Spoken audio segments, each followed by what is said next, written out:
Salut tout le monde, j'espère que vous allez bien et soyez les bienvenus à la croisée des chemins. Non, je ne suis pas dans ma voiture, je fais juste une petite pause du midi parce que c'est journée administrative, il fait pas très beau, il y a du vent et surtout, surtout j'ai beaucoup de retard dans mes papiers, dans la mise en ligne de ma saison 2025, enfin j'ai plein de choses à finir. Et non, je ne suis pas en train de faire des jeux vidéo. Regardez mon dernier short, vous comprendrez.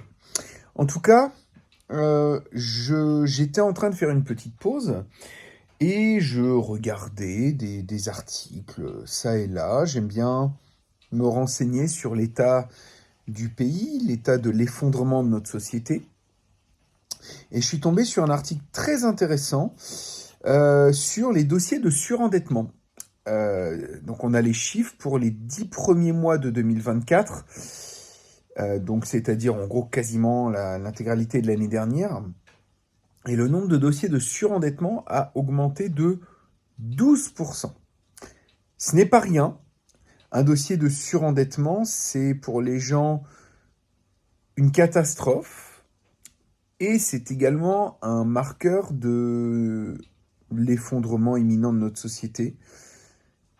Et non seulement ça nous montre à quel point la pauvreté et l'inflation sont légion, mais ça nous montre également que dans une démarche d'autonomie, on peut réduire ce genre de risque.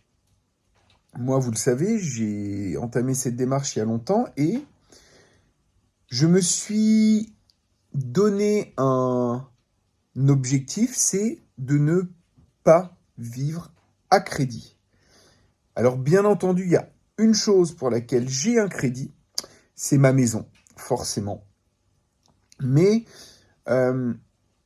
au-delà de cela, jamais je n'achète quelque chose à crédit. Je déteste ça. Et je pense que c'est se mettre un boulet au pied parce que c'est céder à une certaine forme de facilité.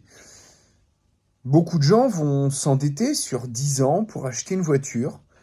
Et si ça se trouve, 2 mois plus tard, ils vont se croûter avec leur bagnole. Alors certes, il y a des assurances, mais vous êtes toujours perdant. Encore pire, certains s'endettent pour une télé, certains s'endettent pour des vacances.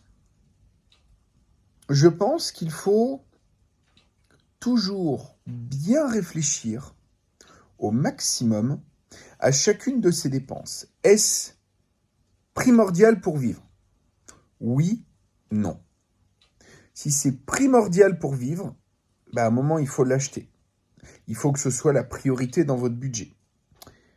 Si ce n'est pas primordial pour vivre, est-ce utile au quotidien? Par exemple, je vais prendre un objet au pif. Je suis en train de me préparer une tisane. Est-ce que ça, c'est primordial pour vivre? Non.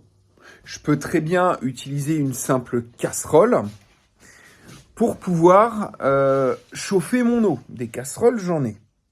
Est-ce utile? Oui.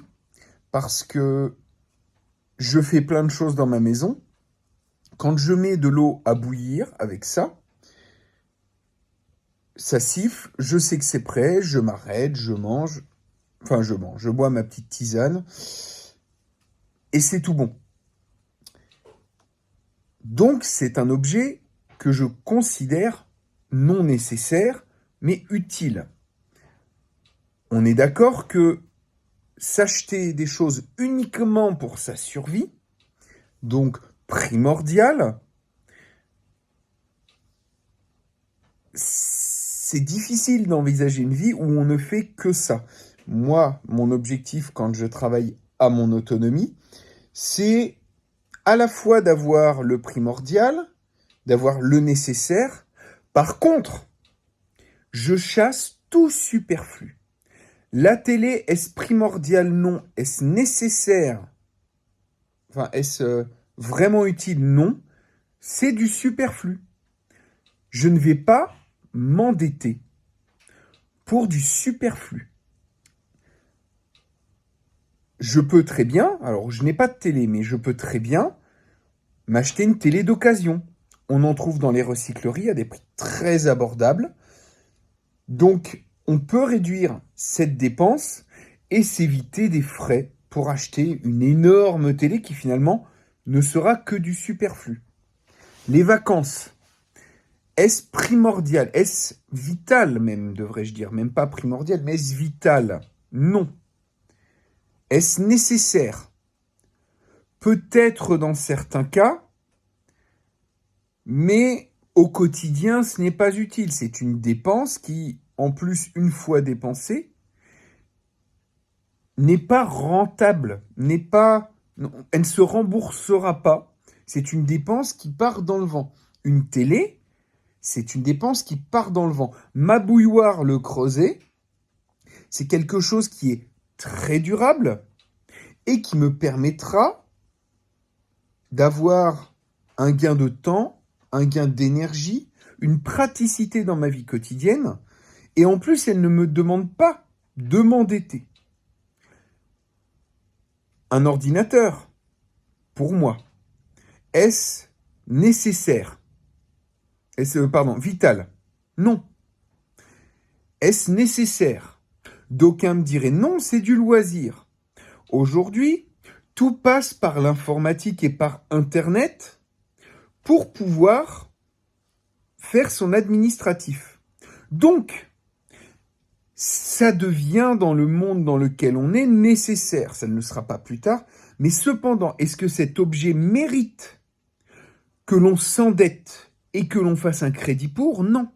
On peut très bien, pour les besoins basiques, moi, pour mon travail, j'ai pas besoin d'une puissance de calcul énorme.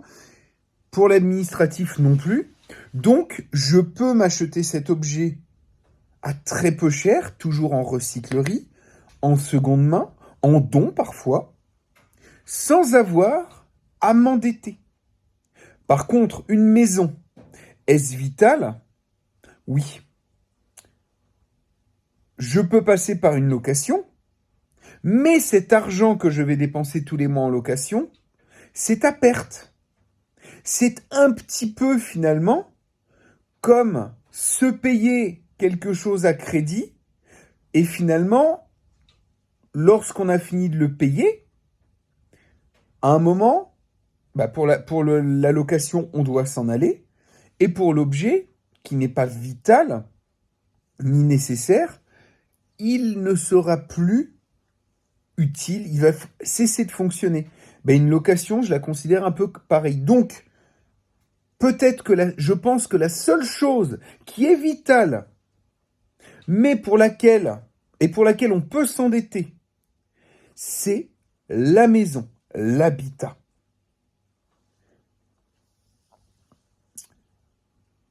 Donc, la conclusion de cette vidéo qui part dans tous les sens, et peut-être que certains n'auront pas tout compris, parce que c'est clair dans ma tête, ça l'est pas forcément quand je l'exprime, je suis franc là-dessus. Ce qui est, je pense, important à retenir de tout ça, si vous devez vous endetter un jour, faites-le pour une maison. Si vous ne pouvez pas, si vous n'avez pas le choix, allez en location, bien entendu. Peut-être trouver une solution alternative comme des habitats légers ou d'autres solutions d'habitat qui coûtent beaucoup moins cher, assurant un certain degré d'indépendance et d'autonomie. Mais en tout cas, très important, ne vous endettez pas pour autre chose. Dans votre quête d'autonomie, essayez de faire en sorte que chaque chose que vous achetez ne vous endette pas à long terme. Certains me diront, oui, mais une voiture, ça coûte cher, David. On ne peut pas acheter une voiture cash comme ça. Si vous pouvez. Pour la plupart d'entre vous, bien sûr, il y a des exceptions. Je me doute que dans les commentaires, certains me diront, mais non, David, moi, je n'ai pas 1000 euros de côté ou 1500 euros de côté pour une voiture. Je pense que ce genre de personne est minoritaire. Faites attention à vos dépenses pendant quelques mois. Bien sûr, ça dépend de vos revenus, mais essayez de trouver des sources de revenus vous permettant de mettre un petit peu d'argent de côté. Revendez des choses inutiles. Et peut-être que cette voiture qui vous est nécessaire au quotidien, puisque c'est nécessaire une voiture, surtout dans un mode de vie rural comme le mien, et probablement comme le vôtre pour certains, eh bien, vous pourrez vous acheter une voiture, alors certes pas chère, mais cela vous permettra au quotidien de pouvoir avancer dans votre projet de vie. La dette, c'est l'esclavage. La seule chose pour laquelle vous pouvez vous faire esclavagiser un petit peu, c'est votre maison parce que c'est beaucoup trop cher. Et il y a des alternatives pas chères, enfin moins chères en tout cas. Portez-vous bien, réfléchissez à vos actions avant de vous y engager. Prenez soin de vous et à très bientôt à la croisée des chemins. Salut tout le monde.